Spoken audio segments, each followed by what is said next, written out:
All right, so full disclosure off the top with this first news topic, we will be delving into spoilers for the Loki series, which now, in case you didn't read the title or see the thumbnail, is getting a season 2, and it's going to be really, really difficult to talk about why there will be a season 2 without dipping into spoilers. So by the time this episode releases, you will have had a full week to watch this, so I'm going to go on the assumption that you are caught up with Loki. So, let's get into this, as Loki Season 2 is on the way. Now, I kind of suspected that this was going to happen when I went to go watch the Loki, what I, at the time, envisioned to be the series finale. But when I go to watch it, it said Loki Season Finale. I'm going, so this isn't a series finale. And I think, at least for me personally, that made me enjoy the finale more, because if this was the series finale of Loki, I would be as pissed as some other people are. Because there's some people out there that are genuinely pissed about this finale. To me, it's not bad. I think that was due in no small part to one specific character. I thought Jonathan Majors is carrying that entire episode on his back. Like, don't get me wrong, Loki and Sylvie were just as great as they'd been throughout the entire show, but Jonathan Majors as the... What did they specifically call him? Because they don't say his actual name yet. They've been calling him he who remains. Yes, he who remains. Shrek.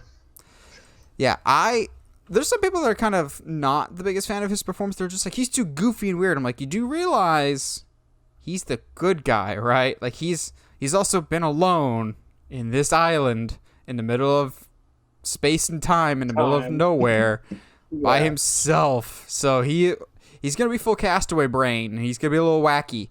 Again, we're talking spoilers here.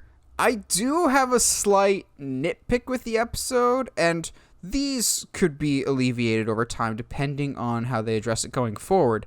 But in the episode, he's just like, I've never seen up to this point before. There's one of two options that could happen. Either the multiverse is created in this moment, or you kill me and continue this timeline that I've set up. Well, the multiverse starts branching off before he dies. So I'm just like, so killing him is not what sets off this multiversal event here. Am I reading too much into that, or did you read the same thing there, Josh? I did too. I think, and I don't know how I feel about it. So they already kind of established the fact that two Lokis falling in love was enough to cause a branch. Well, I'm struggling with it, because if them falling in love was the thing that caused the branch, then it would make sense if they continued that and then took out the person that was controlling the timeline. Then there would be, the multiverse would be happening. But they fight it before that. That trust is now broken. So that's such like a typical Loki thing to happen. So I'm not entirely sure what to do. I think I said, I was like, yeah, I got you, bro. But the more I think about it, the more and more I'm not sure how things. Maybe it splits off because they almost choose both options. In the sense that Loki goes back to help the TVA, and Sylvie still kills Kang. Which they specifically do not call him Kang. I know. I don't think they're going to call him Kang until Ant-Man Quantumania, because we know he will be in Ant-Man. Now the question is, will he show up in other projects? Will he show up in Doctor Strange in the Multiverse of Madness?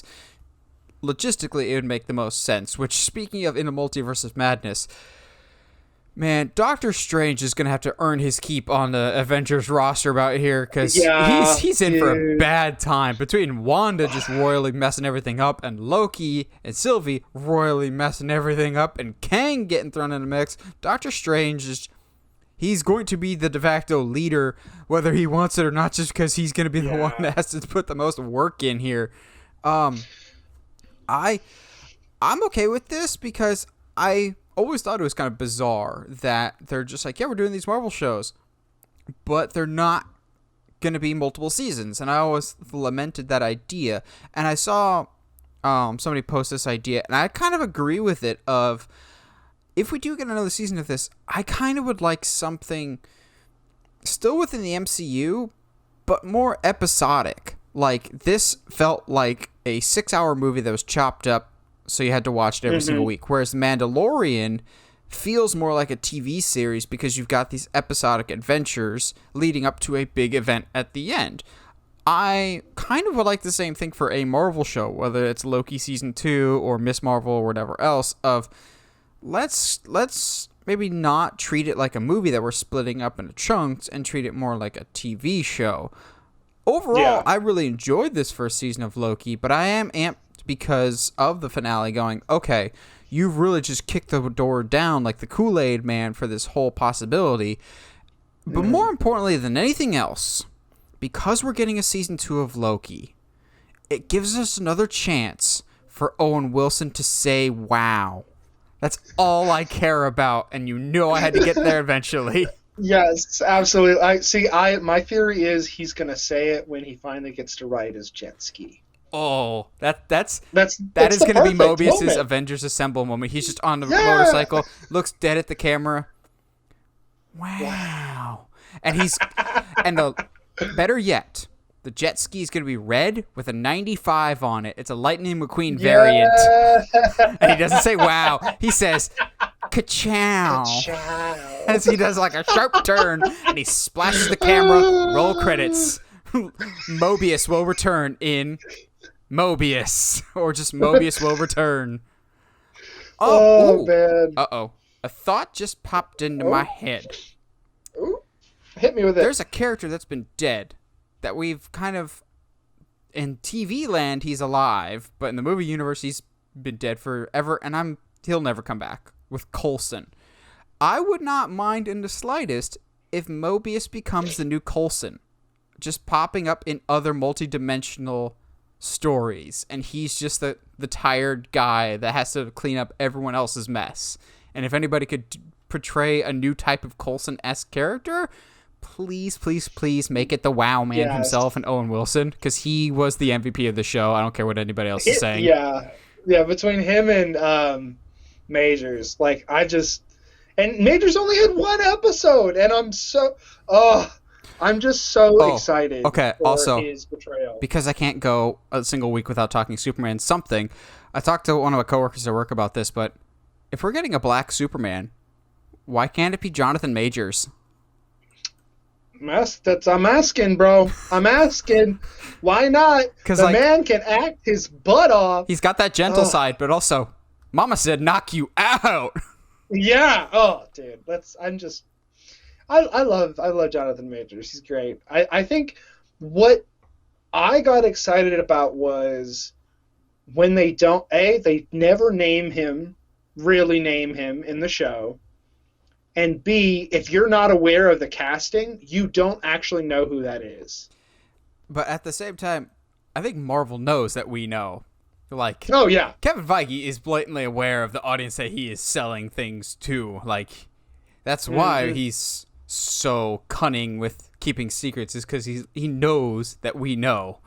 Cue psych intro music. But getting back to season 2, what are your hopes and expectations for a season 2 of Loki compared to season 1? I think I don't expect it until after this first batch of movies.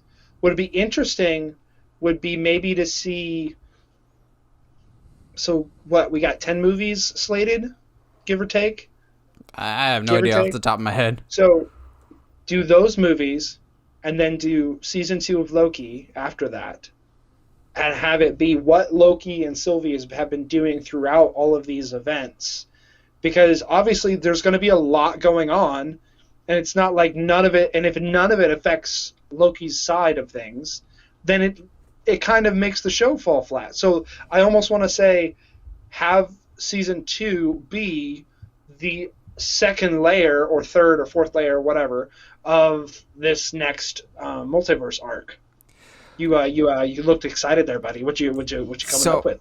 I was excited about the Loki series on a what I'm gonna go say now is a failed potential that they teased. They teased that the show would basically be the misadventures of Loki, and it was more or less one misadventure that leads to different things, and we get some various Lokis.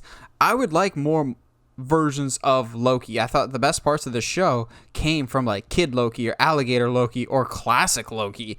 I would like to explore the variants more. Case in point, what if in one universe Loki is Thor? Because if y'all remember way back, Tom Hiddleston originally auditioned for Thor, not Loki. So you can find test footage of him with the blonde wig, and he just looks really weird as Thor.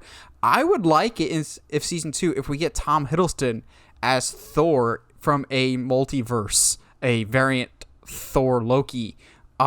We got Throg, the frog Loki, so why not? See, I want them to explore that more. I want I need that to be a thing because I just don't want to explain things to my mom anymore. I'm like, why is there an alligator Loki? I was like, that's because there's a frog Thor. What?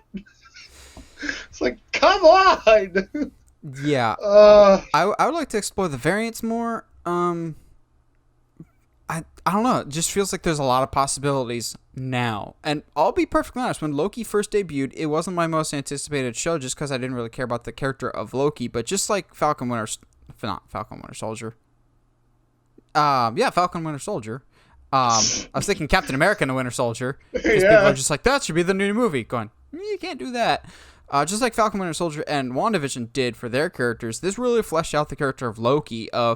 I was kind of getting sick of Loki. I was getting sick of his fake deaths. But now after this, I'm all on board for the character just because this show gives him the character development that I thought was somehow missing in the movies. Like all of a sudden he turned face in the Dark World and then is just kind of an anti-hero from then on out, as opposed to here you see this natural progression of his character to the point of at the end of this, I would more or less call him a hero at this point, not even an anti-hero anymore. And I appreciate that. So I care about this character now.